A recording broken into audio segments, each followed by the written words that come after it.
മുതിർന്ന പൗരന്മാരുടെ ആരോഗ്യവും മാനസിക ഉല്ലാസവും ലക്ഷ്യം വെച്ച് വട്ടംകുളത്ത് വയോജന മെഡിക്കൽ ക്യാമ്പ് നടത്തി. ആയുർവേദ വകുപ്പും ഹോമിയോ വകുപ്പും സംയുക്തമായാണ് വട്ടംകുളം ഗ്രാമപഞ്ചായത്തിന്റെ സഹകരണത്തോടെ ക്യാമ്പ് സംഘടിപ്പിച്ചത്. ഗ്രാമപഞ്ചായത്ത് പ്രസിഡന്റ് എം എ നജീബ് ഉദ്ഘാടനം ചെയ്തു. സംസ്ഥാന സർക്കാരും അതുപോലെ തന്നെ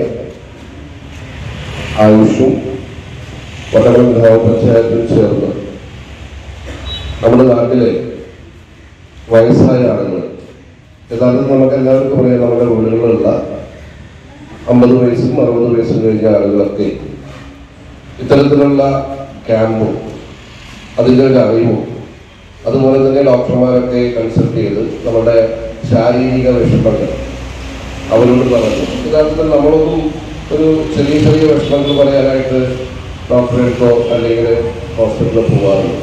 വൈസ് പ്രസിഡന്റ് ഫസീല സജീവ് അധ്യക്ഷയായിരുന്നു.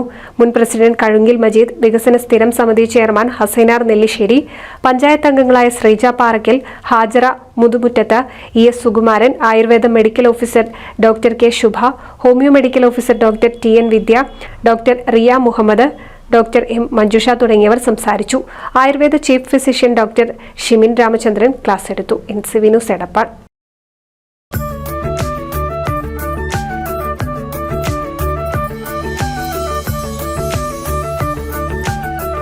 35 വർഷത്തെ വിശ്വസ്ത പാരമ്പര്യവുമായി എന്നും എപ്പോഴും കൂടെയുണ്ടെന്ന വിശ്വാസം. Basith wedding mall, Basith arcade, Poongottukulam, Tirur.